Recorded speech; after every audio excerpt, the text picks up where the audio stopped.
Hello everyone. आज मैं आपसे मधुमेह से संबंधित जानकारी साझा करूंगी, जिसे कि हम डायबिटीज़ के नाम से जानते हैं। तो सबसे पहले बात करते हैं कि डायबिटीज़ क्या है। डायबिटीज़ यानी कि मधुमेह एक प्रकार की बीमारी है जिसमें शरीर में रक्त का जो शुगर है, रक्त में जो हमारा जिसे कि हम शक्कर के नाम से भी जानते हैं, वो ज़्यादा हो जाती है। और यह बीमारी तब होती है जब हमारा शरीर इंसुलिन नामक हार्मोन को प्रोड्यूस नहीं कर पाता और इसका उपयोग नहीं कर पाता है। तो डायबिटीज़ जो है एक क्रॉनिक डिजीज़ है और बहुत ही सीरियस ग्लोबल कंसर्न है हमारी ग्रोइंग हेल्थ को लेके, डायबिटीज़ के रिगार्डिंग। क्योंकि ये जो है millions of people world wide में बहुत सारे लोगों की हेल्थ को अफेक्ट कर रहा है। और जनरली जब हमारे ब्लड में ग्लूकोज का लेवल ज़्यादा होता है तो बहुत सारी कॉम्प्लिकेशंस हो सकती हैं, जैसे कि हार्ट डिजीज़ के बारे में बताऊं, किडनी का डैमेज होना और इवन हमारे नर्वस सिस्टम का डैमेज होना। तो इस तरह से डायबिटीज़ बहुत ज़्यादा अफेक्ट करती हैं। तो आइए अब बात करते हैं कि वर्ल्ड हेल्थ ऑर्गेनाइजेशन का डाटा क्या था। तो वर्ल्ड हेल्थ ऑर्गेनाइजेशन के अकॉर्डिंगली डायबिटीज़ जो है वो लगभग 170% इंक्रीज़ हो जाएगी बाय द एंड ऑफ 2025। सो कुछ लेटेस्ट स्टैटिस्टिक्स जो मैं आपको बताऊं कि डायबिटीज़ का ट्रेंड अभी तक वर्ल्ड हेल्थ ऑर्गेनाइजेशन के अकॉर्डिंगली क्या है। तो लगभग जो नंबर ऑफ पीपल डायबिटीज़ के लगभग डेली राइज हो रहे हैं और 1990 में ये डाटा 200 मिलियंस था और 2022 तक का जो डाटा है वो लगभग 830 मिलियन के क्रॉस चला गया है। तो इस तरह की डिज़ीज़ की प्रेवलेंस होना और जनरली लो और मिडिल इनकम कंट्रीज़ के लिए बहुत ही ज़्यादा इफ़ेक्टिव है और हमारी ह्यूमन हेल्थ को इफ़ेक्ट कर रहा है। इवन हाई इनकम कंट्रीज़ में भी इस तरह की बीमारी से बहुत ज़्यादा इकॉनमी का लॉस हो रहा है और लगभग more than half of the people जो कि डायबिटीज़ से सफ़र कर रहे हैं वो मेडिकेशंस का यूज़ नहीं कर रहे हैं टू ट्रीट और दिस डिज़ीज़। सो डायबिटीज़ का जो ट्रीटमेंट है वो लगभग बहुत ही कम है। अभी तक इसकी जो ट्रीटमेंट की कवरेज है वो बहुत कम है, जो कि लो और मिडिल इनकम कंट्रीज़ में बहुत कम है। तो डायबिटीज़ से जैसे कि मैंने बताया किडनी से रिलेटेड फेलियर हो सकता है, हार्ट अटैक्स हो सकते हैं, स्ट्रोक्स, लो लिम्ब एब्जॉर्प्शंस हो सकती हैं और बहुत सारी क्रॉनिक डिजीजेस भी हो सकती हैं। 2021 के अकॉर्डिंगली अगर डाटा को मैं बताऊं तो डायबिटीज़ से किडनी का डैमेज कितना ज़्यादा हुआ है और कितनी डेथ का परसेंटेज है, तो लगभग 2 मिलियन पीपल की डेथ हो चुकी है डायबिटीज़ से जो किडनी में फेलियर हो रहा है और लगभग 11% कार्डियोवैस्कुलर डेथ्स हो रही हैं due to high blood glucose level. तो हमारा जो इंटरनेशनल डायबिटीज़ फेडरेशन है जो कि ग्लोबल लेवल पे है, तो वहाँ पर ये एक्सपेक्ट किया गया है कि डायबिटीज़ 2021 में 9% थी या फिर 9 से 10% के बीच इसका लेवल था और 2045 तक इसका लेवल लगभग 11% और इंक्रीज़ हो जाएगा। तो आप देख सकते हैं कि कितना ज़्यादा डायबिटीज़ जो है इफ़ेक्ट कर रही है हमारी पॉपुलेशन को। और आईडीएफ की रिपोर्ट्स बताऊं जो कि इंटरनेशनल डायबिटीज़ फेडरेशन है, तो उसके अकॉर्डिंगली 2021 में लगभग 536 मिलियन पीपल थे जो कि पूरे वर्ल्ड वाइड में डायबिटीज़ से अफेक्टेड थे और 2045 तक के डाटा की अगर बात की जाए पूरे वर्ल्ड वाइड डाटा की, तो लगभग 800 मिलियन पीपल अफेक्ट और होंगे डायबिटीज़ से। तो वर्ल्ड हेल्थ ऑर्गेनाइजेशन, जो कि एक बहुत बड़ी ऑर्गेनाइजेशन है, उसके अकॉर्डिंगली डाटा को ओवरव्यू किया गया है कि कैसे डायबिटीज़, जो कि क्रॉनिक डिजीज़ है, अफेक्ट कर रही है हमारी बॉडी में। जब हमारी बॉडी जो है इनफ इंसुलिन प्रोड्यूस नहीं कर पा रही है। अब आप बात करेंगे कि इंसुलिन की मैं बात कर रही हूँ, तो इसकी भी मैं बात करूँगी आगे कि इंसुलिन का क्या रोल है, कैसे इंसुलिन जो है अफेक्ट कर रही है हमारी बॉडी को, और किस तरह से इंसुलिन का प्रोडक्शन होता है। डिपार्टमेंट ऑफ बायोटेक्नोलॉजी और ministry of science and technology ने कुछ रिपोर्ट्स दी थी, और इन्होंने न्यूज़पेपर में एक कटिंग में, जो कि मैंने आपको यहाँ दिखाया है, उसके अकॉर्डिंगली उन्होंने डाटा को प्रेजेंट किया। और लगभग 101 मिलियन इंडिविजुअल्स जो हैं वो डायबिटीज़ से सफ़र कर रहे हैं, और डायबिटीज़ का होने का जो मेजर कारण उन्होंने बताया है वो है फास्ट फूड और AGE रिच फूड। यहाँ पे मैंने AGE रिच फूड, जो कि एडवांस्ड ग्लाइसेशन एंड प्रोडक्ट्स होते हैं, ये इस तरह के सब्सटेंसेस रहते हैं जो हमारे जिन्हें हम कंज्यूम करते हैं, जैसे कि जब कंजप्शन करेंगे तो प्रोटीन और फैट मॉलिक्यूल्स के साथ, हमारी बॉडी में जो प्रोटीन और फैट मॉलिक्यूल्स रहेंगे उनके साथ कंबाइन करेंगे और शुगर मॉलिक्यूल्स बनाएंगे, जिसकी वजह से बॉडी में ऑक्सीडेटिव स्ट्रेस रहेगा, इन्फ्लेमेशंस की प्रॉब्लम्स रहती हैं। तो इस तरह से जो AGE रिच फूड्स हैं उनमें ज़्यादा लेवल ऑफ ग्लाइसेशन रहता है। तो इस तरह के जो फूड हैं वो हमारे हेल्थ को डिटरमेंट कर सकते हैं, डिस्ट्रॉय कर सकते हैं। तो जनरली फास्ट फूड से हमने बचना है डायबिटीज़ को अगर कंट्रोल करना है, क्योंकि हमारा जो कंट्री है उसमें ट्रेंड बन गया है एक फास्ट फूड कंट्री का। तो हर एक people, even day to day life में बहुत सारे ऐसे लोग होंगे, चिल्ड्रंस हैं जो कि फास्ट फूड को कंज्यूम कर रहे हैं, और जिसकी वजह से ऑक्सीडेटिव स्ट्रेस जैसी जो प्रॉब्लम्स हैं वो ज़्यादा हो रही हैं, क्योंकि हमारी बॉडी का जो प्रोटीन है और फैट है वो शुगर में, यानी कि वो ग्लूकोज का लेवल में इंक्रीज़ हो रहा है। तो ये एक प्रकार की नॉन एंजाइमेटिक केमिकल प्रोसेस है, तो जिसमें कि हमारी बॉडी जो है लिपिड और प्रोटीन और इवन फैट मॉलिक्यूल्स को इजीली और अच्छे से कंजप्ट नहीं कर पा रही है, और जिसकी वजह से बॉडी में बहुत सारी हार्मफुल रिएक्शंस हो रही हैं। तो इस तरह के जो फास्ट फूड्स हैं जिनमें ज़्यादा फैट है, शुगर्स हैं, सॉल्ट्स हैं और इवन कुछ टॉक्सिक कंपाउंड्स रहते हैं, तो उनसे हमने बचना है। तो डिपार्टमेंट ऑफ बायोटेक्नोलॉजी ने इस तरह की जो एक रिपोर्ट मेंशन की थी, जिसके अकॉर्डिंगली जो है वो हमारी सिस्टम जो है और हमारा जो वर्ल्ड है वो किस तरह से अफेक्ट हो रहा है। तो लास्ट में उन्होंने एक लाइन में इसको समराइज़ किया था, जिसमें उन्होंने कहा कि consumption of ultra processed fast food leading to the cause of diabetes in India, यानी कि इंडिया का जो मेजर कॉज है डायबिटीज़ का वो फास्ट फूड की कंजप्शन ही है। तो डायबिटीज़ क्या है? इस तरह का डिसऑर्डर है जिसमें कार्बोहाइड्रेट का मेटाबॉलिज्म बॉडी में इनफ नहीं हो पाता, और बॉडी जो है शुगर्स को जो कि फूड में प्रेजेंट रहता है उसको यूजुअल वे में कंजप्ट नहीं कर पा रहा और उसे यूज़ नहीं कर पा रहा है। तो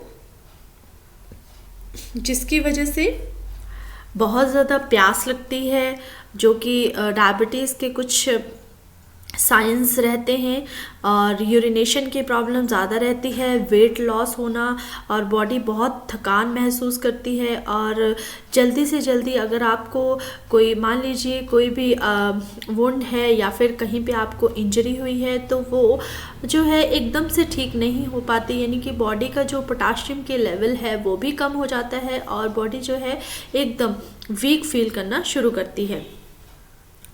तो इस तरह से जो है ज़्यादा से ज़्यादा लोग आज जो डायबिटीज़ से जैसी बीमारी से जो है जूझ रहे हैं वो प्रॉपर से या फिर मेडिकल्स और मेडिसिन्स पे रिलेटेड हैं और मेडिसिन्स पे ही डिपेंड रह रहे हैं, जिससे कि बॉडी में इंसुलिन नामक जो हार्मोन है वो प्रोड्यूस हो रहा है और जो बॉडी में प्रॉपर फंक्शन कर रहा है। तो नॉर्मली जो है कुछ फूड ऐसे हैं जो हम डाइजेस्ट नहीं कर पाते या फिर कोई डायबिटिक पेशेंट है वो इजीली डाइजेस्ट नहीं कर पा रहा और बॉडी में वो जो है एक फ्यूल की तरह एक्ट नहीं कर पा रहा to carry out the various activities, क्योंकि ब्लड जो है ब्लड जनरली ग्लूकोज को कैरी करता है अदर सेल्स में, अदर वेन्स में, जहाँ पर एक हार्मोन जो है इंसुलिन जो अलाउ करता है इसको to enter into the another cells. तो इस तरह से बॉडी में रेजिस्टेंस हो रहा है अगेन रिगार्डिंग द इंसुलिन्स, जो कि बहुत ही इम्पॉर्टेंट हार्मोन है बॉडी के लिए। तो टाइप 1 और टाइप 2 डिजीज़ ऑफ और डायबिटीज़, टाइप 1 डायबिटीज़ जिसे कि हम डायबिटीज़ मेलाइटस के नाम से जानते हैं, तो एक ऑटो इम्यून डिजीज़ है जिसमें इंसुलिन को प्रोड्यूस करने वाले सेल्स जो कि पैनक्रियाज में रहते हैं वो ही प्रेजेंट नहीं होते, उनकी ही इनिशियल स्टेजेस में डेथ हो जाती है, जिसकी वजह से बॉडी में हाई ब्लड ग्लूकोज लेवल होता है। तो इंसुलिन की बात करते हैं तो इंसुलिन एक इस तरह का हार्मोन है जो कि हमारी बॉडी में प्रोड्यूस होता है और बॉडी में कहाँ प्रोड्यूस होता है, पैनक्रियाज में। तो पैनक्रियाज एक हमारी ऑर्गेनेली है, सेल है जहाँ पर इंसुलिन की प्रोडक्शन हो रही है। और कौन से सेल्स पैनक्रियाज में रहते हैं जो कि इंसुलिन की प्रोडक्शन के लिए रिस्पॉन्सिबल हैं, वो है बीटा सेल्स। तो बीटा सेल्स जो हैं वो इंसुलिन की प्रोडक्शन के लिए रिस्पॉन्सिबल्स रहते हैं और ये आपका पैनक्रियाज है। तो होगा क्या कि इंसुलिन जो है वो ब्लड शुगर को रेगुलेट करेगी, जिसे कि आप ग्लूकोज के नाम से जानते हैं। तो ब्लड शुगर को रेगुलेट करना ही डायबिटीज़ का जो है इम्पॉर्टेंट एस्पेक्ट है। बट डायबिटीज़ 1 में यानी कि टाइप 1 डायबिटीज़ में इंसुलिन को प्रोड्यूस करने वाले बीटा सेल्स ही पैनक्रियाज में नहीं रहते, वही डिस्ट्रॉय हो जाते हैं, जिसकी वजह से बॉडी में ज़्यादा ग्लूकोज का लेवल हो रहा है, यानी कि हाइपरग्लाइसेमिया, जैसे कि हम कहते हैं रेज्ड ब्लड ग्लूकोज और रेज्ड ब्लड शुगर लेवल। तो बहुत ही कॉमन इफ़ेक्ट है इसका और ये अनकंट्रोल्ड डायबिटीज़ है और बहुत सारे सीरियस डैमेज कर सकती है बॉडी को, जैसे कि बॉडी का जो सिस्टम है ओवरऑल उसे डैमेज कर देगी, नर्व्स को डैमेज कर देगा, इवन हमारे ब्लड वेसल्स को भी डैमेज कर सकती है। तो टाइप 1 डायबिटीज़ की बात करें तो लगभग 2022 के डाटा की तो 14% जो अडल्ट्स हैं जो कि लगभग 18 साल के हैं और वो डायबिटीज़ से ज़्यादा इफ़ेक्ट होते हैं और इसका जो नंबर है वो इंक्रीज़ हो रहा है डे बाय डे। और जो लोग 18 से 30 साल की एज के बीच हैं उनमें डायबिटीज़ टाइप 1 की डायबिटीज़ देखने को ज़्यादा पाई जाती है। तो डायबिटीज़ जो है डायरेक्ट कॉज है डेथ का और जिसकी वजह से एजिंग का इफ़ेक्ट ज़्यादा हो रहा है और किडनी से रिलेटेड डिजीज़ेस भी ज़्यादा हो रही हैं और इवन कार्डियोवैस्कुलर डेथ का भी एक इम्पॉर्टेंट रीज़न है डायबिटीज़। तो जैसे कि मैंने बात की ही थी कि कैसे फास्ट फूड और डायबिटीज़ जो है एक रिस्की कॉम्बिनेशन है। तो क्योंकि ज़्यादा से ज़्यादा फास्ट फूड की कंजप्शन रेगुलर बेसिस पे हमारे जो है बॉडी में इंक्रीज़ कर सकती हैं डायबिटीज़ का रिस्क और टाइप 2 डायबिटीज़ का रिस्क। तो सबसे पहले टाइप 1 डायबिटीज़ को मैंने यहाँ पे आपको बताया कि जैसे कि टाइप 1 डायबिटीज़ में इंसुलिन प्रोड्यूस नहीं हो रहा क्योंकि इम्यून सिस्टम जो है वो अटैक हो गया है और बीटा सेल्स की डिसरप्शन हो गई है पेनक्रियाज में, तो इंसुलिन जो है वो प्रोड्यूस नहीं होगा। ये आपका जैसे न्यूक्लियस है और सेल है, ग्लूकोज रहता है सेल के अंदर और ये ओपन चैनल है ग्लूकोज के लिए। तो यहाँ पर इंसुलिन है जो कि बीटा सेल्स प्रोड्यूस कर रहे हैं, और ये है आपका नॉर्मल जो बॉडी का रूटीन रहता है। बट जब पेनक्रियाज ही बॉडी में इंसुलिन को प्रोड्यूस नहीं कर पा रहा, बीटा सेल्स जो है वो डिस्ट्रॉय हो गए हैं, तो जो ये सेल्स रहते हैं वहाँ पे प्रॉपर इंसुलिन के लिए कोई रिसेप्टर नहीं होगा। तो रिसेप्टर नहीं होगा तो ग्लूकोज का जो लेवल है ब्लड में वो इंक्रीज हो जाएगा, और जिसकी वजह से पैनक्रियाटिक सेल्स प्रॉपर फंक्शन नहीं करेंगे। नेक्स्ट है टाइप 2 डायबिटीज़। तो टाइप 2 डायबिटीज़ को आप जेस्टेशनल डायबिटीज़ कहते हैं, यानी कि बॉडी में इनफ इंसुलिन प्रोड्यूस नहीं हो रहा, और या तो बॉडी में इंसुलिन प्रोड्यूस हो रहा है बट बॉडी उसको इफेक्टिवली यूज़ नहीं कर पा रही है, तो इसे टाइप 2 डायबिटीज़ का नाम देते हैं। तो आइए बात करते हैं कि टाइप 2 डायबिटीज़ का मुख्य कारण क्या है। तो टाइप 2 डायबिटीज़ का जो मुख्य कारण है वो है फास्ट फूड, क्योंकि हमारी जो कंडीशंस हैं वो इतनी वर्स्ट हो चुकी हैं कि we people are living on day to day routine on the fast food diet. So, consuming the fast food regularly can increase the risk of developing this type 2 type of the diabetes. So, and increasing the risk or even creating a worst situation, the people suffering from the diabetes. So I will tell you कि how fast food can affect the diabetes, यानी कि fast foods कैसे diabetes को effect कर रहा है। तो body में सफिशेंट इंसुलिन नहीं प्रोड्यूस हो रहा, या फिर बॉडी जो है इस इंसुलिन को इफ़ेक्टिवली यूज़ नहीं कर पा रही। तो क्यों ऐसा हो रहा है? जब हम ज़्यादा से ज़्यादा कैलोरी से रिच और शुगर कंटेंट से रिच फास्ट फूड को कंज्यूम कर रहे हैं, तो और हमारी जो डाइट है वो अनहेल्दी हो रही है, फैट्स ज़्यादा हो रहे हैं, जिसकी वजह से वेट गेन ज़्यादा रह रहा है, और इंसुलिन जो है वो रेजिस्टेंस हो रहा है। इंसुलिन में रेजिस्टेंस हो रहा है, यानी कि वो प्रॉपर रिसेप्टर साइट पे कंबाइंड नहीं हो रहा और ब्लड शुगर को मेंटेन या उसको जो है वो उसको ओवरकम नहीं कर पा रहा कि वो अपना काम प्रॉपर से करे। तो सफिशिएंट इंसुलिन तो बॉडी में है, बट बॉडी में ग्लूकोज बॉडी में जो है ब्लड स्ट्रीम में ग्लूकोज का लेवल इंक्रीज हो गया।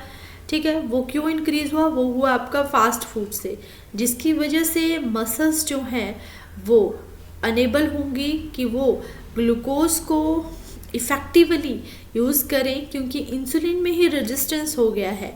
तो obesity, inheritance and other factors leading to the insulin resistance। तो वही मैंने बात कही कि जितना रिफाइंड कार्बोहाइड्रेट्स आप यूज़ करेंगे, यानी कि फास्ट फूड जिसमें कि रिफाइंड कार्बोहाइड्रेट्स रहते हैं, जैसे कि वाइट ब्रेड अगर हम कंज्यूम कर रहे हैं, शुगर से रिलेटेड ड्रिंक्स ले रहे हैं ज़्यादा से ज़्यादा, और प्रोसेस्ड स्नैक्स लाइक आपके चिप्स, कुरकुरास और इवन बहुत सारी नमकीन्स का आप यूज़ कर रहे हैं, तो उनमें क्या रहता है? उनमें कार्बोहाइड्रेट्स और बहुत ज़्यादा कैलोरीज रहती हैं, और जो हमारी बॉडी में प्रॉपरली बर्न नहीं हो रही, यानी कि फ्यूल जो है वो प्रोड्यूस नहीं कर पा रही, ताकि बॉडी जो है इफ़ेक्टिवली फंक्शन करें। बॉडी के जो डिसरप्शन है और माल फंक्शनिंग हो रही है बहुत सारे ऑर्गन्स की, वो इसी की वजह से है, और जिसकी वजह से बॉडी में ब्लड शुगर का लेवल हर दिन स्पाइक हो रहा है, इंक्रीज़ हो रहा है। और थर्ड जो इम्पॉर्टेंट फैक्टर है ओबेसिटी का वो है हमारी बॉडी में जो हम फास्ट फूड कंज्यूम कर रहे हैं वो फाइबर्स में लो है और न्यूट्रिएंट्स में भी बहुत लो है, यानी कि हमारी बॉडी को एसेंशियल न्यूट्रिएंट्स की ज़रूरत होती है, जैसे कि जिसमें फाइबर्स रहें, विटामिन्स रहें और इवन मिनरल्स रहें जो हमारी बॉडी में इंपॉर्टेंट रहते हैं और मेंटेन करते हैं ब्लड शुगर लेवल को। बट जब हम इस तरह के फूड को कंज्यूम कर रहे हैं, फास्ट फूड को, तो उसमें क्या हो रहा है कि शुगर ज़्यादा है, फाइबर्स का कंटेंट कम है और हेल्दी जो एसेंशियल न्यूट्रिएंट्स हैं वो भी कम है, जिसकी वजह से बॉडी में जो है इन्फ्लेमेशंस की प्रॉब्लम ज़्यादा हो रही हैं और इंसुलिन के रिगार्डिंग रिस्क हो रहा है, यानी कि रेजिस्टेंस हो रहा है इंसुलिन के लिए और टाइप 2 टाइप की डायबिटीज़ का प्रोडक्शन हो रहा है। तो फास्ट फूड की वजह से जो हमारे गट में बैक्टीरियाज प्रेजेंट रहते हैं वो जो कि लीड कर सकते हैं ग्लूकोज के मेटाबॉलिज्म को और इंक्रीज करते हैं रिस्क ऑफ डेवलपिंग डायबिटीज़। तो डिसरप्शन हो रही है गट बैक्टीरिया की, जिसकी वजह से जो है ग्लूकोज का मेटाबॉलिज्म जो है प्रॉपरली नहीं हो पा रहा है। तो एक सस्टेन डाइट की बहुत ज़रूरत है, हेल्दी ईटिंग हैबिट्स की ज़रूरत है। अगर इस तरह की बीमारियों से हमें बचाना है, कंटिन्यूसली अगर हमें अपनी हेल्थ को मेंटेन रखना है और इवन अपने जो इकॉनमी है, हमारी इकॉनमी आज बहुत सारी डिपेंडेंट हो गई है मेडिसिन पे। कोई भी अगर इंसान है उसे डायबिटीज़ है तो वो ज़्यादा से ज़्यादा कंजप्शन कर रहा है डायबिटीज़ से रिलेटेड मेडिसिन की, यानी कि उसकी वजह से जो है इनकम का सोर्स इंडिया में इतना नहीं है जितना अदर कंट्रीज़ में है जो कि ऑलरेडी डेवलप हैं, क्योंकि इंडिया जो है एक डेवलपिंग कंट्री है और बहुत फ़र्क है जो इकॉनमी है और इकॉनमी के सोर्सेज हैं। तो we people are wasting our much and more money on our health. So unless using these type of medicine we can go for the Medicare। हम मेडिसिन के को छोड़ के मेडिकेयर कर सकते हैं और बहुत सारी अपनी ईटिंग हैबिट्स को सुधार सकते हैं ताकि हम जो है डायबिटीज़ जैसी बीमारी, जैसे कि और भी ऑर्गन्स की डिसरप्शन हो रही हैं, उससे अपनी बॉडी को सेव करें और बॉडी का जो मेटाबॉलिज्म है उसे प्रॉपर रखें।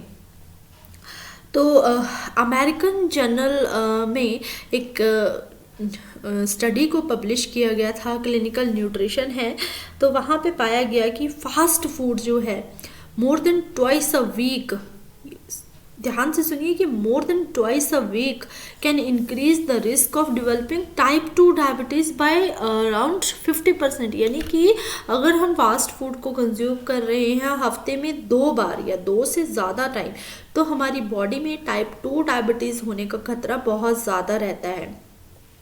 एक और स्टडी की गई थी जिसे कि जर्नल डायबिटीज़ केयर में पब्लिश किया गया था, तो उसमें लिखा गया था कि अगर हम फ्रिक्वेंट फास्ट फूड की कंजप्शन कर रहे हैं तो हमारी बॉडी में इंसुलिन रेजिस्टेंस का एक रिस्क है जो बहुत ज़्यादा डेवलप हो रहा है और जिसकी वजह से टाइप 2 टाइप की डायबिटीज़ का जो है प्रोलिफरेशन ज़्यादा हो रही है। तो अगर हमें रिड्यूस करना है डायबिटीज़ के रिस्क को और लिमिट करना है तो हमें लिमिट करना पड़ेगा फास्ट फूड की कंजप्शन को। तो हमारा एम क्या रहना चाहिए? वो रहना चाहिए कि अगर हम फास्ट फूड की कंजप्शन को बिल्कुल ही कम करें या बिल्कुल ही ना करें या हफ्ते में 1 बार करें, देन इस तरह से हेल्दी ऑप्शंस को चुनें, जैसे कि ग्रिल्ड चिकन, फ्रेश, और हम होल ग्रेन्स को ले सकते हैं, फ्रूट्स को, वेजिटेबल्स को यूज़ कर सकते हैं और फ्रेश इंग्रेडिएंट्स को कुक कर सकते हैं एंड देन हेल्दी कुकिंग कर सकते हैं। हेल्दी कुकिंग के मेथड्स यूज़ कर सकते हैं जैसे कि बेकिंग, ग्रिलिंग और इवन स्टर फ्राइंग वगैरह भी हम यूज़ कर सकते हैं। तो एक बैलेंस्ड डाइट और एक रेगुलर फिजिकल एक्टिविटी का होना हमारी बॉडी के लिए बहुत इम्पॉर्टेंट है। बॉडी के फंक्शंस, ऑर्गन्स के जो मेंटेनेंस है, बॉडी में जो ब्लड शुगर लेवल को मेंटेन करना है, उसके लिए बहुत इम्पॉर्टेंट है कि हम एक हेल्दी डाइट पे जाएं, रेगुलर एक्सरसाइज पे जाएं और हमारा जो रिस्क है developing the type 2 of diabetes उसे कम करें। सो हमारी बॉडी में मैंने आपको बताया कि कैसे इंसुलिन जो है वो काम करता है। तो इंसुलिन जो है एक रिसेप्टर साइट, ये बॉडी का सेल है, दोनों सेल्स हैं। और यहाँ पे देख लीजिए कि जो इंसुलिन है, इंसुलिन रिसेप्टर है वो एक्टिवेट नहीं है। तो ये आपका इंसुलिन रिसेप्टर है, जहाँ पे मैंने कर्सर रखा हुआ है, ये रिसेप्टर साइट है जहाँ पे इंसुलिन बाइंड करेगा। और ये इंसुलिन पैनक्रियाटिक सेल से पैनक्रियाज से आ रहा है, जो कि बीटा सेल्स प्रोड्यूस कर रहे हैं। देन ये दूसरा सेल है जहाँ पर इंसुलिन का जो रिसेप्टर है वो एक्टिवेटेड है, यानी कि यहाँ पर इंसुलिन लॉक हो जाएगा और प्रॉपरली रिसेप्टर साइट पे बाइंड रहेगा और फंक्शनिंग को कैरी आउट करेगा। तो यहाँ पर जो ग्लूकोज का जो चैनल है वो बिल्कुल क्लोज हो जाएगा, क्योंकि इंसुलिन जो है वो रिसेप्टर साइट पे बाइंड नहीं होगा। तो रिसेप्टर साइट पे बाइंड नहीं होगा इंसुलिन, तो ग्लूकोज जो है, ग्लूकोज के जो मॉलिक्यूल्स हैं वो बाइंड अप नहीं होंगे और फ्रीली मूव करेंगे। फ्रीली मूव करेंगे यानी कि उनका जो मेटाबॉलिज्म है वो प्रॉपर नहीं हो रहा, फ्यूल में कन्वर्ट नहीं हो रहे, जिससे कि बॉडी अपने बहुत सारे फंक्शंस के लिए यूज़ कर सके। देन दूसरी साइड ये दूसरा सेल है जहाँ पर इंसुलिन जो है अनलॉक कर रहा है ग्लूकोज के चैनल को। यहाँ पे रिसेप्टर साइट पे इंसुलिन की बाइंडिंग हो गई है और ग्लूकोज जो है, ग्लूकोज चैनल्स ओपन हो गए हैं और ग्लूकोज जो है एंटर कर रहा है सेल में। तो यहाँ पे ग्लूकोज जब एंटर कर रहा है सेल में तो ट्रांसपोर्ट हो रहा है ग्लूकोज का, प्रॉपरली फंक्शन कर रहा है, यानी कि ये जो है इस तरह से इंसुलिन जो है काम कर रहा है। और इस तरह के जो सेल्स हैं वहाँ पे टाइप 2 डायबिटीज़ होने की संभावना ज़्यादा रहेगी। और यहाँ पे टाइप 1, यहाँ पर किसी भी टाइप का डायबिटीज़ होने की जो है कोई भी लक्षण नहीं लगेंगे। तो इस तरह से इंसुलिन जो है वो काम करता है एक सेल में और हमारी बॉडी में मेंटेन करता है बहुत सा ग्लूकोज के लेवल को, जो कि फ्यूल में कन्वर्ट होता है और बॉडी में बहुत सारी एक्टिविटीज़ को कैरी आउट करता है।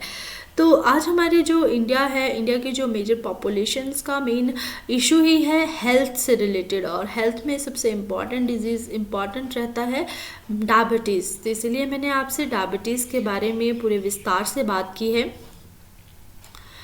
यानी कि टाइप 2 डायबिटीज़ जहाँ पर इंसुलिन नहीं बन रहा, और टाइप 1 डायबिटीज़ जहाँ पे सिस्टम ही अटैक हो गया है और बीटा सेल्स प्रोड्यूस नहीं हो रहे पैनक्रियाज में, जिसकी वजह से इंसुलिन जैसा जो प्रोडक्ट है, इंसुलिन जो है हार्मोन है, वो प्रोड्यूस ही नहीं हो रहा। और ओवर द टाइम अगर हम एक्सरसाइज नहीं कर रहे हैं, हेल्दी डाइट का यूज़ कर रहे हैं, ओबेसिटी का शिकार हो रहे हैं, तो इस तरह के पर्सन जो है वो प्रीडिस्पोज होंगे टाइप 2 डायबिटीज़ के लिए। और जो टाइप 1 डायबिटीज़ है तो यूजुअली जेनेटिक है और मोस्ट कॉमन है। तो अगर कोई भी जो है ह्यूमन बीइंग सफ़र कर रहा है डायबिटीज़ से, तो ही मस्ट नो कि वो कौन सी डायबिटीज़ से सफ़र कर रहा है, एज ग्रुप किस एज ग्रुप में लाई कर रहा है। देन डायबिटीज़ कैसे हमारी बॉडी को इफ़ेक्ट कर रही है और हमारे जो सेल्स हैं, ऑर्गन्स हैं, कैसे उनको डिसरप्ट कर रही है। तो बॉडी में ज़्यादा ग्लूकोज होने की वजह से बहुत सारे हेल्थ इश्यूज़ की प्रॉब्लम रहती है, जैसे कि बॉडी के ऑर्गन्स की प्रॉपर से फंक्शनिंग नहीं होगी, या फिर लो और नो इंसुलिन की वजह से बॉडी में जनरली जब भी हम हेल्थ से रिलेटेड प्रॉब्लम से इस तरह की प्रॉब्लम से जो है सफ़र कर रहे होते हैं, तो हमारी जो बॉडी में है उसमें ग्लूकोज का लेवल यानी कि शुगर का लेवल ज़्यादा हो जाएगा। शुगर लेवल ज़्यादा हो जाएगा तो बहुत सारी यानी कि ब्लड शुगर का यूज़ इफ़ेक्टिवली नहीं हो पा रहा बहुत सारे ऑर्गन्स की फंक्शनिंग के लिए। तो कार्डियोवैस्कुलर सिस्टम या आर्टरीज का ब्लॉकेज सिस्टम बहुत ही कॉमन है, जिसकी वजह से जो है हम ये कह सकते हैं कि डायबिटीज़ और कार्डियोवैस्कुलर प्रॉब्लम्स का एक कॉम्बिनेशन है कि अगर डायबिटीज़ जैसे है या तो श्योरली ही और she is suffering from the cardiovascular problems. So insulin जो है बहुत ही एसेंशियल है बॉडी में ग्लूकोज की प्रोसेसिंग के लिए, अनेबल करता है ये किसी भी बॉडी में सेल्स की एंट्री के लिए, और हमें एनर्जी प्रोवाइड करता है, यानी कि ग्लूकोज का इफेक्टिवली यूज़ हो पा रहा है। और एक टाइप ऐसा है जहाँ पे ग्लूकोज का इफेक्टिवली यूज़ ही नहीं हो पा रहा है, यानी कि उसे बॉडी के किसी भी मेटाबॉलिज्म के लिए यूज़ नहीं किया जा रहा है। तो यहाँ पे मैं अगर आपको एक ओवरव्यू में बताऊँ तो नर्वस सिस्टम हमारा इफ़ेक्ट हो रहा है, जैसे कि जब ज़्यादा ब्लड में शुगर का लेवल इंक्रीज़ हो रहा है तो हमारे जो नर्व फाइबर्स हैं और नंबनेस जैसी प्रॉब्लम्स रहती है, टिंगलिंग और इवन पेन रहती है हैंड्स में, फीट में, और बॉडी का एकदम से सुन्न हो जाना, और बहुत सारी ऐसी प्रॉब्लम्स जो न्यूरो और नर्वस सिस्टम से रिलेटेड रहती हैं वो हो सकती हैं।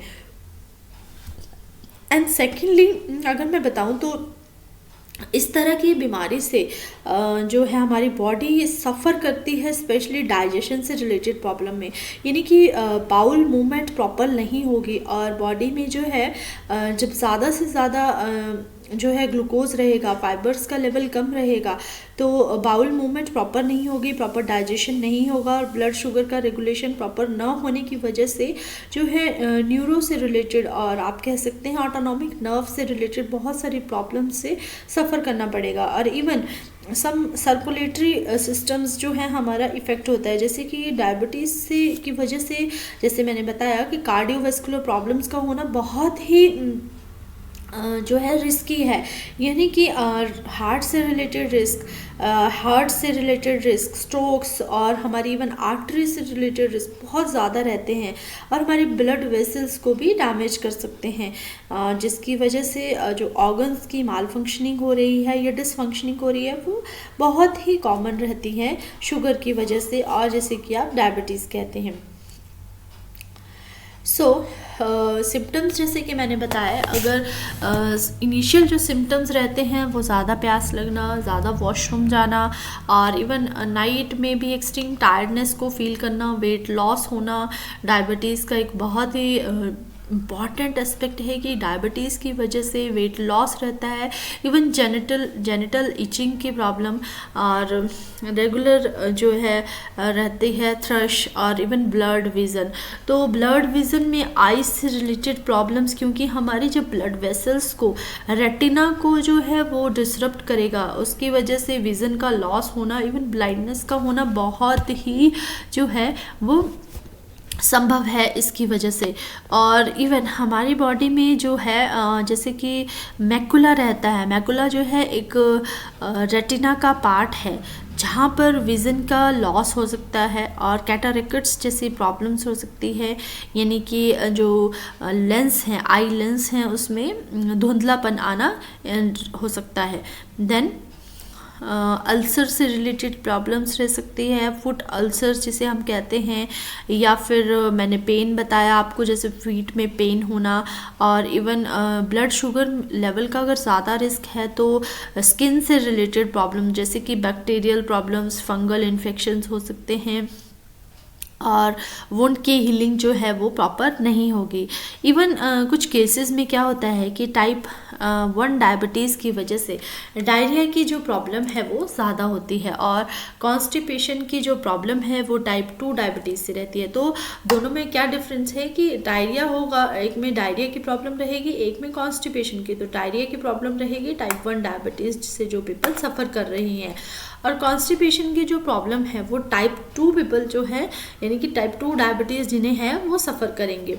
तो even if the women suffering from the diabetes they can have the menstrual irregularities, यानी कि हाई ब्लड शुगर लेवल से menstrual साइकिल्स का डिसरप्शन होना, इवन द फर्टिलिटी का डिसरप्शन होना बहुत ही कॉमन है वुमेंस में, और इवन बहुत सारी प्रेगनेंसी से रिलेटेड कॉम्प्लिकेशंस हो सकती हैं, जिसकी वजह से जेस्टेशनल डायबिटीज़ जो है वो डेवलप हो सकती है चाइल्ड में। देन हमारी मेंटल हेल्थ पे भी बहुत इफ़ेक्ट करता है डायबिटीज़, क्योंकि हिस्ट्री में डिप्रेशन का बहुत ही, हमारी अगर हिस्ट्री देखी जाए तो डायबिटीज़ से जितने भी पीपल सफ़र कर रहे होंगे वो उनमें रिस्क होगा डिप्रेशन का, और एंग्जाइटी की प्रॉब्लम होगी। देन कुछ जो है ओल्डर अडल्ट्स में कॉग्निटिव फंक्शंस, यानी कि हाई ब्लड शुगर लेवल से बहुत सारी प्रॉब्लम्स हो सकती हैं। अब जितनी भी मैंने इंफॉर्मेशन दी, सबसे पहले मैंने डायबिटीज़ का बताया कि कैसे फास्ट फूड डायबिटीज़ को इफ़ेक्ट कर रहा है, डायबिटीज़ को क्रिएट कर रहा है अडल्ट्स में, ह्यूमन बीइंग्स में, और even the people suffering from this diabetes, कैसे उनकी बॉडी की माल फंक्शनिंग हो रही है, डिसफंक्शनिंग हो रही है। अब नेक्स्ट हम बात करते हैं डायबिटीज़ के क्योर की, यानी कि डायबिटीज़ का क्योर क्या है। सो good food is a wise medicine, and quality of food is very important than quantity, especially for a diabetic patient. A diabetic diet is nothing but eating healthy foods in the moderate amount and always be aware of what, when and how to eat. So एक coat है कि क्या खाया जाए, कितना खाया जाए और कितने अमाउंट में कौन सी चीज़ को कंजप्ट किया जाए। तो क्योरिंग ऑफ डायबिटीज़ एक इम्पॉर्टेंट एस्पेक्ट है फ्यूचर के लिए, क्योंकि हमारे पास कोई डेफिनेटिव क्योर नहीं है अभी तक डायबिटीज़ का। जितने भी रिसर्च कैरी आउट की गई हैं उसमें एक ही क्योर देखा गया है कि अगर हम क्योर की तरफ जा रहे हैं तो एक तो आपका इंसुलिन थेरेपी है, यानी कि इंसुलिन की रिप्लेसमेंट होना बहुत, जो कि प्राइमरी ट्रीटमेंट है टाइप 1 डायबिटीज़ के लिए, और इवन सब केसेस में अगर टाइप 2 डायबिटीज़ है। दूसरा मेडिकेशंस की बात कर रहे हैं, क्योंकि उससे भी हमारी बॉडी का ब्लड शुगर लेवल जो है वो मैनेज हो सकता है। देन अगर हम लाइफस्टाइल में मॉडिफिकेशन कर रहे हैं, सो वेरी इंपॉर्टेंट, लाइफस्टाइल में मॉडिफिकेशन करना, यानी कि good food is a wise medicine, maintaining our healthy diet ले रहे हैं, रेगुलर फिजिकल एक्टिविटी कर रहे हैं, स्ट्रेस को मैनेज कर रहे हैं, जिसकी वजह से ब्लड शुगर लेवल जो है वो कम्बट हो रहा है, कम हो रहा है, और हमारी ओवरऑल हेल्थ जो है वो सस्टेन हो रही है। So how healthy food can affect our this disease। So food जो है बहुत ही इम्पॉर्टेंट है, जैसे कि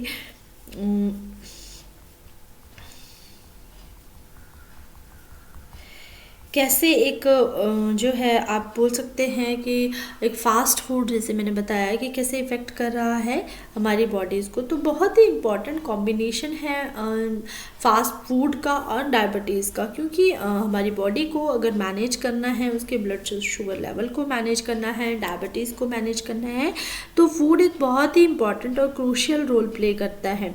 यानी कि हम क्या खा रहे हैं, कितना कंजप्ट कर रहे हैं, और हम रिफाइंड कार्बोहाइड्रेट्स ले रहे हैं या नहीं ले रहे हैं, शुगर से रिलेटेड प्रोडक्ट्स का यूज़ कर रहे हैं, प्रोसेस्ड मीट्स का यूज़ कर रहे हैं, और फ्राइड फूड का यूज़ कर रहे हैं। तो इस तरह के अगर फूड्स को अवॉइड किया जाए तो हम एक हेल्दी लाइफ को और एक हेल्दी डाइट को इम्प्रूव कर सकते हैं, और इवन हमारे बॉडी में फंक्शनिंग को, जिसे कि हम माल फंक्शनिंग कहते हैं, उसे भी कम कर सकते हैं। So best vegetables for type 2 diabetes, यानी कि वेजिटेबल्स का बहुत ही इम्पॉर्टेंट रोल है डायबिटीज़ को कंट्रोल करने के लिए। तो वेजिटेबल्स में जनरली फाइबर्स रहते हैं, जो कि हमारा प्रोटेक्टिव फूड है। तो प्रोटेक्टिव फूड का मतलब है कि एक हेल्दी अमाउंट ऑफ न्यूट्रिएंट्स और हेल्दी, जिसे आप कह सकते हैं हेल्दी फाइबर्स रहते हैं। फाइबर्स का कंटेंट ज़्यादा रहता है, एंटीऑक्सीडेंट्स रहते हैं, जो कि हमारी बॉडी में इन्फ्लेमेशंस को सपोर्ट करते हैं और उसे मैनेज करने में हमारी हेल्प कर सकते हैं। सो हमारा जो बॉडी का वेट लॉस है, ओवरऑल हेल्थ है, उसे बूस्ट अप कर सकते हैं। तो वेजिटेबल्स जो है एक वाइटल रोल प्ले करते हैं मैनेजिंग दिस डायबिटीज़, क्योंकि बॉडी में अगर हम वेजिटेबल को कंज्यूम कर रहे हैं या हमारी जो डाइट है वो वेजिटेबल से रिच है, तो हमारी बॉडी जो है रेगुलेट करेगी ब्लड शुगर लेवल्स को, इम्प्रूव करेगी इंसुलिन के सेंसिटिविटी को, इवन रिड्यूस भी कर सकती है रिस्क ऑफ बहुत सारी कॉम्प्लिकेशंस को। तो कैसे वेजिटेबल्स जो हैं वो बेनिफिशियल हैं people suffering with the diabetes. सबसे पहले बात करते हैं रिच इन फाइबर्स। तो जैसे मैंने बताया कि जो बाउल की मूवमेंट है वो बहुत कम होती है, the people suffering from the diabetes. But vegetables जो हैं वो रिच सोर्स हैं डाइटरी फाइबर्स का, जिसकी वजह से डाइजेशन को जो है इम्प्रूव करते हैं और एब्जॉर्प्शन को जैसे कार्बोहाइड्रेट्स का एब्जॉर्प्शन है उसे इम्प्रूव करते हैं।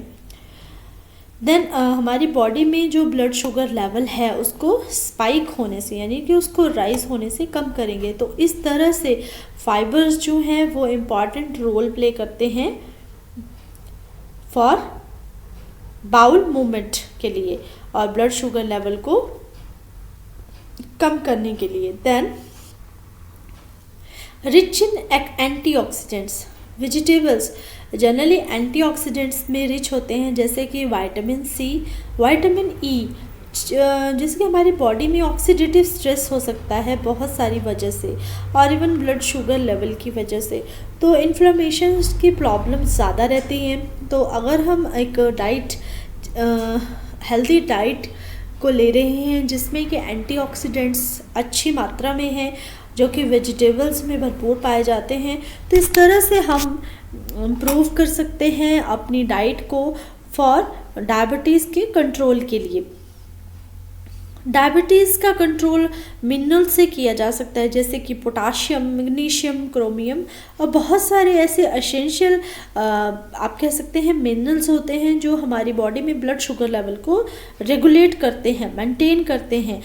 तो वेजिटेबल्स जो हैं एक अच्छा सोर्स है फॉर द मिनरल्स, क्योंकि वेजिटेबल्स में पोटाशियम, मैग्नीशियम और इवन क्रोमियम जैसे कंटेंट पाया जाता है जो कि हमारी बॉडी में ब्लड शुगर लेवल को मेंटेन कर सकता है।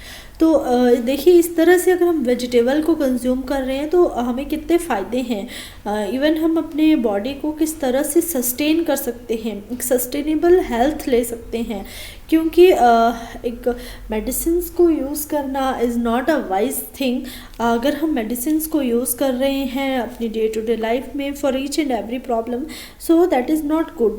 सो कैसे वेजिटेबल्स जो हैं बहुत सारी प्रॉब्लम से हमें बचा सकते हैं, सेव कर सकते हैं।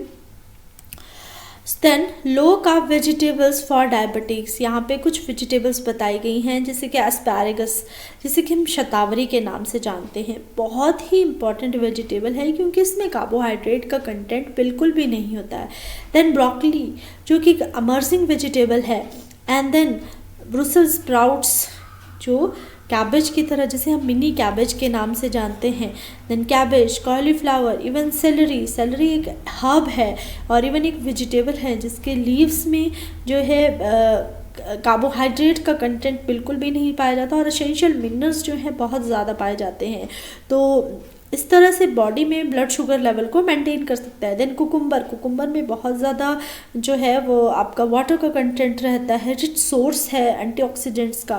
देन एग प्लांट जिसे कि आप ब्रिंजल यानी कि बैंगन के नाम से जानते हैं। केल जो इम्पॉर्टेंट है, जो कि बहुत ही इंपॉर्टेंट सोर्स है एक लीफी वेजिटेबल का। Then mushroom very good for the diabetic patients. And then bell pepper, spinach जिसे कि आप पालक के नाम से जानते हैं। और जुकीनी, जुकीनी एक प्रकार का पंपकिन का टाइप है, कद्दू है, जिसका यूज़ करने से जो है बॉडी में कार्बोहाइड्रेट्स का कंटेंट कम होता है और ब्लड शुगर का लेवल मेंटेन होता है। तो लीफी ग्रीन्स की मैंने बात की यहाँ पे, जो कि बेस्ट वेजिटेबल्स हैं डायबिटीज़ के मैनेजमेंट के लिए, जैसे कि लीफी ग्रीन में स्पिनिच आ गया आपका, केल आ गया, इवन सम लीफी ग्रीन्स, क्योंकि लीफी वेजिटेबल्स जो हैं वो रिच सोर्स है फाइबर्स का और विटामिन्स का एंड इवन मिनरल्स का। देन मैंने ब्रोकली की बात की। ब्रोकली जो है एक रिच सोर्स है फाइबर का और लो कार्बोहाइड्रेट कंटेनिंग फूड है। तो और इसमें भी एक कंपाउंड पाया जाता है सल्फोराफेन, तो जिसकी वजह से जो है बॉडी में ब्लड शुगर का लेवल कम होता है। यानी कि सल्फोराफेन एक ऐसा कंपाउंड है जिसमें एंटी डायबिटिक्स प्रॉपर्टी रहती है। तो बहुत सारे लोग कन्फ्यूज़न में रहते हैं कि why we should eat the vegetables. So ये रीज़न्स हैं जो मैं बता रही हूँ कि हमें क्यों वेजिटेबल्स का यूज़ करना चाहिए, एक हेल्दी डाइट को क्यों लेना चाहिए। देन कैरेट्स, कैरेट्स जो है बहुत ही इंपॉर्टेंट सोर्स है विटामिन ए का, फाइबर्स का, मिनरल्स का, बीटा कैरोटीन का, जिसमें एंटी डायबिटिक प्रॉपर्टीज़ रहती हैं। देन स्वीट पोटैटो जो है फाइबर से रिच है, विटामिन से रिच है, मिनरल से रिच है, और इवन बीटा कैरोटीन जैसा कंपाउंड उनमें बहुत ज़्यादा पाया जाता है। देन टोमेटो, सिमिलरली टोमेटो में लाइकोपीन जैसा कंटेंट पाया जाता है जो कि एक एंटीऑक्सीडेंट है, और एंटीऑक्सीडेंट्स को अगर हम कंजप्ट कर रहे हैं तो एंटी डायबिटिक्स प्रॉपर्टीज़ उनमें होती हैं, और इन्फ्लेमेशन जैसे स्ट्रेसेस और इन्फ्लेमेशन जैसी प्रॉब्लम्स, ऑक्सीडेटिव स्ट्रेस बहुत ही कम होता है अगर इस तरह से हम वेजिटेबल्स को यूज़ कर रहे हैं डायबिटिक्स के लिए। Then the people suffering with type 2 diabetes can eat any food, but they have need to plan carefully to avoid glucose spikes. This will mean considering how portion size and carbohydrate content fit in with their meal plan. So type 2 diabetes में जैसे कि मैंने बताया कि अपनी जो मील है, मील के प्लानिंग की जाए और ग्लूकोज के लेवल को ज़्यादा ना किया जाए, उसके लिए किस तरह से मील को डिवाइड किया जाए, कितना पोर्शन हमें खाना है, किस चीज़ का लेना है, कौन सा जो कंटेंट है उसे कंजप्ट करना है, कौन सा नहीं जिसे हमें कंजप्ट नहीं करना है, तो कैसे हम ब्लड शुगर लेवल को राइज होने से बचा सकते हैं अपनी बॉडी को। तो इस तरह से एक हेल्दी फूड को, एक हेल्दी डाइट को प्लान करना बहुत ही इम्पॉर्टेंट है। तो इन शॉर्ट अगर मैं बताऊं तो डायबिटीज़ के लिए मैनेजमेंट प्लान, जिसे कि हम वेजिटेबल मैनेजमेंट प्लान कहते हैं, बहुत ही इम्पॉर्टेंट है।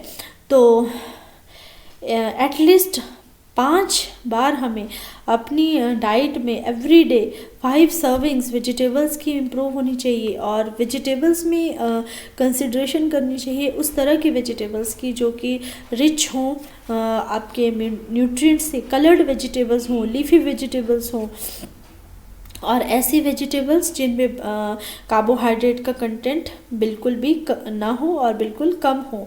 तो इस तरह से वेजिटेबल्स को हम यूज़ कर सकते हैं एक हेल्दी डाइट के लिए, एक हेल्दी मील प्लान के लिए, टू कंट्रोल और to reduce the risk of diabetes too. So यहाँ पे वेजिटेबल्स जैसे कि मैंने बताया कि किस तरह से ब्लड शुगर लेवल को, और नाइट्रेट्स रहते हैं इनमें, तो उससे बॉडी का जो ब्लड प्रेशर है वो कंट्रोल होता है। Then antioxidants rich vegetables, antioxidants का रोल क्या है फॉर रिड्यूसिंग द डायबिटीज़ और type 2 diabetes. So antioxidants can help to reduce the free radicals and manage the inflammations. So antioxidants जो हैं वो डायबिटीज़ से होने वाले स्ट्रेस को कम कर सकते हैं, क्योंकि हमारी बॉडी में ऑक्सीडेटिव स्ट्रेस जिसकी वजह से फ्री रेडिकल्स की प्रोडक्शन होती है, जो कि एक प्रोटेक्टिव कंपाउंड है और ऑक्सीडेटिव स्ट्रेस को कम करता है, और एक बहुत इंपॉर्टेंट कंट्रीब्यूटर है डायबिटीज़ को कंट्रोल करने का। क्योंकि हाई लेवल जब रहता है ब्लड में शुगर का, तो ऑक्सीडेट्स ग्लूकोज जो हैं वो ग्लूकोज की ऑक्सीडेशन होगी, जिसकी वजह से फ्री रेडिकल्स की प्रोडक्शन होती है जो हमारे टिश्यूज़ में और हेल्थ में बहुत सारे हार्मफुल जो है वो कर सकती है, हार्मफुल हमारी बॉडी को कर सकती है। देन सम ऑक्सीडेंट्स जैसे कि टाइप 2 डायबिटीज़ के लिए जो स्पेसिफिक हैं, अल्फ़ा लिपोलिक एसिड जो कि लीफी ग्रीन वेजिटेबल्स में पाया जाता है, केल, स्पिनच में।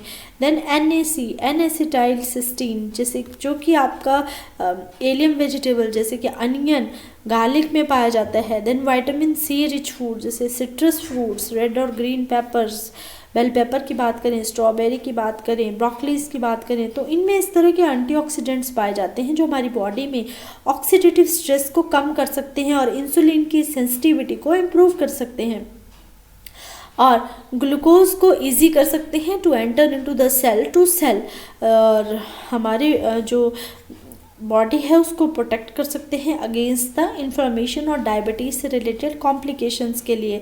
इवन अगर हम एंटीऑक्सीडेंट से रिच वेजिटेबल्स का यूज़ कर रहे हैं जिनमें ल्यूटिन और जियाजेंथिन जैसे एंटीऑक्सीडेंट्स पाए जाते हैं, तो हमारी बॉडी जो है बॉडी को हम प्रोटेक्ट कर सकते हैं आई से रिलेटेड कॉम्प्लिकेशंस के लिए। तो बेस्ट एंटीऑक्सीडेंट्स हैं डायबिटीज़ के लिए विटामिन सी वाली वेजिटेबल्स को यूज़ करना, विटामिन ई से रिलेटेड कंपाउंड्स को यूज़ करना, and then carotenoids, coloured vegetables को यूज़ करना, ओमेगा 3 फैटी एसिड्स को यूज़ करना जिसमें flax seed, fatty fish, walnut, omega 3 fatty acids रहते हैं। तो कैसे हमारी बॉडी जो है एंटीऑक्सीडेंट्स के रिगार्डिंग बिहेव करेगी अगर बॉडी में ब्लड शुगर का लेवल ज़्यादा है। इस तरह के फूड्स को कंजप्ट करना जिनमें ज़्यादा एंटीऑक्सीडेंट्स हैं तो बहुत ही फ़ायदेमंद हो सकता है डायबिटिक पेशेंट्स के लिए। यहाँ पे एक लिस्ट मैंने बताई है कि विटामिन ए और कैरोटीनॉइड्स जो कि एंटीऑक्सीडेंट्स हैं, अगर इस तरह से हमें डायबिटिक पेशेंट की डाइट को इम्प्रूव करना है तो कौन से वेजिटेबल्स को अपनी डाइट में लेके आना होगा, जैसे कि sweet potato, spinach, carrot, pepper. Vitamin C की वेजिटेबल्स जैसे जिनमें रेड पेपर इंपॉर्टेंट है, broccoli, Brussels sprouts, tomato juice. Then vitamin E जिसमें कि spinach, broccoli, tomato, vegetable oil, nuts रहते हैं। देन फिनोल्स में आपका spinach, cabbage, broccoli, red pepper रहता है, अनियंस रहते हैं। फ्लेवोनॉइड्स जिन कंटेंट में पाया जाता है फ्लेवोनॉइड जैसा कंटेंट वो आपकी वेजिटेबल्स हैं, onion, kale, turnip, green, watercress, broccoli and fava bean. इन वेजिटेबल्स के जो इम्पोर्टेंस है उनके बारे में मैंने आपको बताया कि कैसे ये वेजिटेबल्स अगर हम फूड में सप्लीमेंट कर रहे हैं तो बेस्ट सोर्स हो सकते हैं, बेनिफिशियल हो सकते हैं हमारी हेल्थ से रिलेटेड प्रॉब्लम्स को। एंटीऑक्सीडेंट्स जो है एक वाइटल रोल प्ले कर रहे हैं हमारी बॉडी में ऑक्सीडेटिव स्ट्रेस को कम करने के लिए, जो कि डायबिटीज़ की प्रोग्रेशन को कम करता है और इवन मैनेज करने में डायबिटीज़ से होने वाले रिस्क को भी कम कर सकता है। तो नाइट्रेट्स की बात करें, नाइट्रेट्स जो हैं बहुत इम्पॉर्टेंट है कार्डियोवास्कुलर डिजीज़ को कम करने के लिए। तो नाइट्रेट से रिच वेजिटेबल्स रहती हैं आपकी beetroot, beet juice, lettuce, celery, rhubarb and arugula. ये कंपाउंड्स जो हैं नेचुरली वेजिटेबल्स में पाए जाते हैं। तो even we have not to supplement with these nitrates in the form of medicines. तो अगर हम बेस्ट वे में इन वेजिटेबल्स को यूज़ कर रहे हैं अपनी बॉडी में जो है ग्लूकोज के लेवल को रिड्यूस करने के लिए, और जैसे कार्डियोवास्कुलर डिजीज़ ज़्यादा हो सकती हैं अगर नाइट्रेट का लेवल कम है, तो इन वेजिटेबल्स का यूज़ करके ब्लड के जो प्रेशर है इसको इम्प्रूव किया जा सकता है और ओवरऑल जो सर्कुलेटरी हेल्थ है जिसे आप कार्डियोवास्कुलर हेल्थ कहते हैं उसे इम्प्रूव कर सकते हैं। यहाँ पे कुछ प्रोटीन्स और वेजिटेबल्स से रिलेटेड बात की गई है। तो प्रोटीन्स जो हैं वो हमारी बॉडी में स्टिमुलेट करती हैं इंसुलिन के रिलीज़ को पैनक्रियाज में, जिसकी वजह से ब्लड शुगर का लेवल कम हो सकता है। और कोई भी अगर हम मील ले रहे हैं और कोई स्नैक तो जिसमें कार्बोहाइड्रेट्स का लेवल ज़्यादा है। प्रोटीन्स और वेजिटेबल्स का रोल बताया गया है कि कैसे मैनेज कर रही हैं डायबिटीज़ से रिलेटेड प्रॉब्लम्स को। तो यहाँ पे प्रोटीन और फाइबर रिच वेजिटेबल्स के मैंने लिस्ट बनाई है कि कौन कौन सी वेजिटेबल्स प्रोटीन्स में रिच रहती हैं और कार्बोहाइड्रेट का कंटेंट कितना है एंड देन फाइबर का। तो सबसे पहले बात करते हैं स्पिनच यानी कि पालक। प्रोटीन लगभग 2.86 ग्राम और फाइबर का कंटेंट 2.20 ग्राम। देन बक चॉय में ये भी एक लीफी वेजिटेबल है, इतना जो कंटेंट है प्रोटीन का 1.50, फाइबर 1। एंड देन एस्पारेगस सतावरी के नाम से जिसे जाना जाता है, एक बहुत इंपॉर्टेंट एक्जॉटिक वेजिटेबल है and 2.20 proteins and 2.10 fibre content. Then mustard green जिसे कि हम कॉमनली पालक और इवन सरसों के नाम से जानते हैं, दैट इज़ 2.86 और the fibre is 3.20। Then Brussels sprouts में 3.38 एंड 3.80। ब्रोकली में 2.57, the protein and fibre is 2.40। Then cauliflower में protein content 1.92 and 2 gram fibre content and these are the carbohydrate content of this vegetable. तो यहाँ पे आप देख सकते हैं कि मैंने कौन सी वेजिटेबल जो कि हरे रंग की वेजिटेबल्स हैं, पत्तेदार वेजिटेबल्स हैं, उनके बारे में ज़्यादा डिस्कस किया हुआ है कि इस तरह की अगर प्रोटीन से रिच वेजिटेबल्स और फाइबर से रिच वेजिटेबल्स को अगर हम कंज्यूम कर रहे हैं तो कैसे बॉडी में डायबिटीज़ को कम कर सकते हैं, डायबिटीज़ के लेवल को कम कर सकते हैं।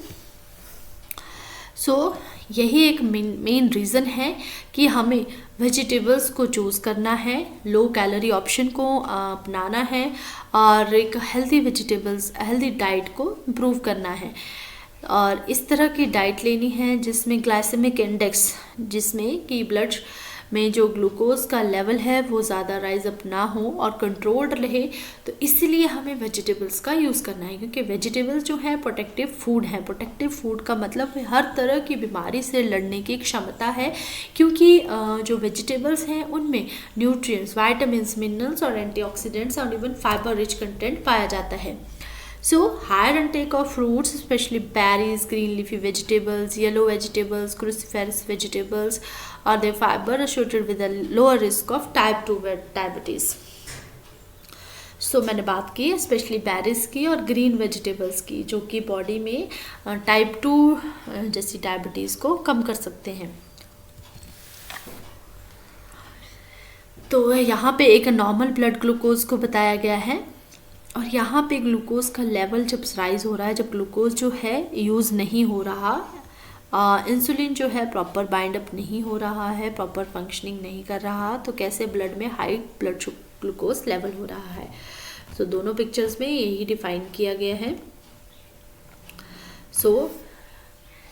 हाइपोग्लाइसेमिया जब शुगर का लेवल कम है, and this is the condition of normal sugar level, and यहाँ पे हाई लेवल हो गया है हाइपरग्लाइसेमिया यहाँ पे, यानी कि ग्लाइसेमिक इंडेक्स ज़्यादा हो गया है बॉडी के सेल्स में, और जिसकी वजह से जो शुगर है वो प्रॉपरली फंक्शन नहीं कर रही, प्रॉपरली यूज़ नहीं हो रही, मेटाबॉलिज्म नहीं हो रहा इंसुलिन की एब्सेंस में और इंसुलिन के रेजिस्टेंस की वजह से।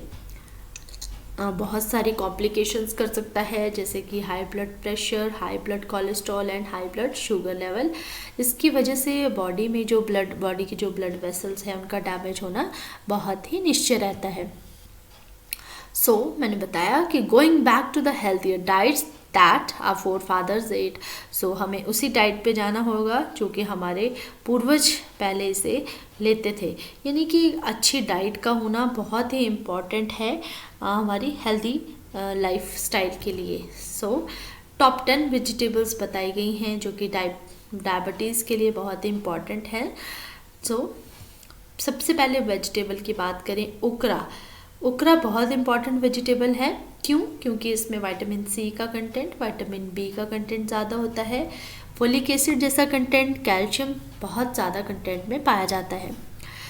ओकरा, जिसे कि हम भिंडी के नाम से जानते हैं, एक बहुत ही लो कैलोरी काउंट की वेजिटेबल है और डाइटरी फाइबर से रिच है, जो कि बहुत सूटेबल है डायबिटीज़ के पेशेंट्स के लिए।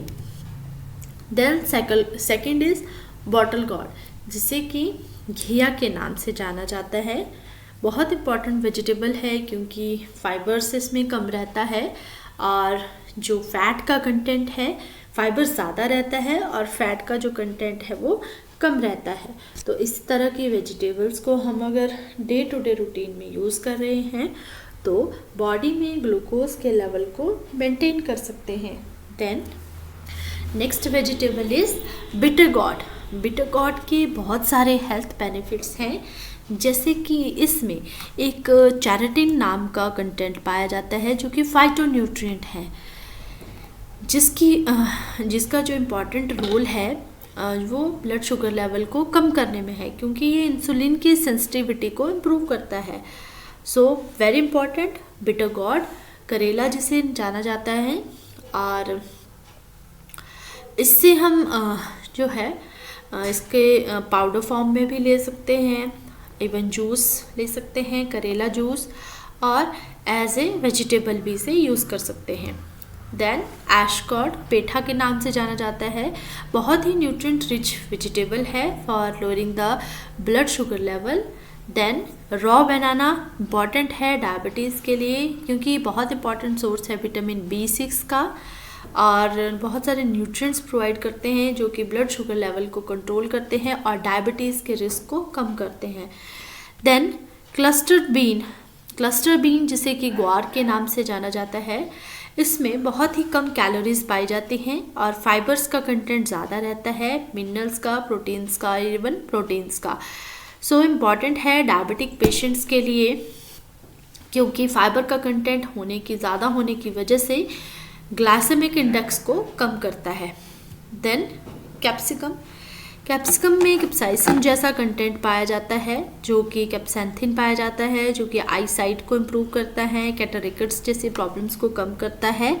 और अगर people suffering from the blood sugar level और high risk of this diabetes, तो वो इससे कंट्रोल की जा सकती हैं, क्योंकि इसमें बहुत सारे एसेंशियल वाइटामिन और फाइबर्स रहते हैं, डाइटरी फाइबर्स रहते हैं, और जो कि बॉडी में हमारे रिस्क ऑफ कैटरेक्ट्स के रिस्क को कम करते हैं और कोलेस्ट्रॉल के लेवल को कम करते हैं। इवन कैंसर जैसी बीमारियों से भी हमें जो है हेल्प करते हैं। देन अबाउट द रेडिश, जिसे कि मूली के नाम से जाना जाता है, बहुत सारे फाइटोकेमिकल्स रहते हैं मूली में भी, और जैसे कि एंथोसाइनिन, और बहुत इम्पॉर्टेंट है people suffering from the diabetes. Then cabbage बहुत इम्पॉर्टेंट है विटामिन सी के लिए, विटामिन के कंटेंट के लिए, एंड इसमें फोलेट कंटेंट पाया जाता है, जो कि हार्ट से रिलेटेड प्रॉब्लम्स को कम करता है।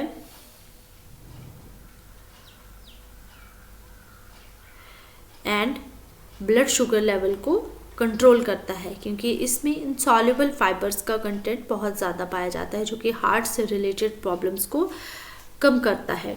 सो इस तरह से वेजिटेबल्स का बहुत ही इम्पॉर्टेंट रोल है डायबिटीज़ को कम करने के लिए। देन कॉलीफ्लावर, जिसे कि हम फूलगोभी के नाम से जानते हैं, फूलगोभी में बहुत सारे माइक्रोन्यूट्रिएंट्स पाए जाते हैं, विटामिन्स पाए जाते हैं, जो कि कैंसर जैसी बीमारियों से प्रोटेक्ट करते हैं, डायबिटीज़ से प्रोटेक्ट करते हैं।